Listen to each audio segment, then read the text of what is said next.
Alright, so we're back out here at the range again today, and this is not a wheel gun.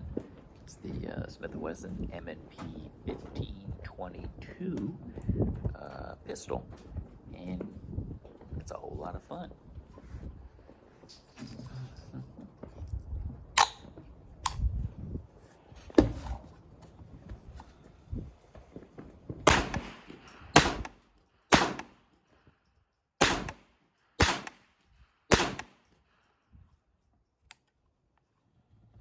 Gets the job done. Doesn't have any of the malfunctions that a lot of the videos are saying that it does. It ejects clean, it extracts clean. I've gone through, I don't know, 100 rounds so far. Got the red dots sighted in. I'm thinking this is going to be a real nice addition to the wheel gun family, minus the wheels. I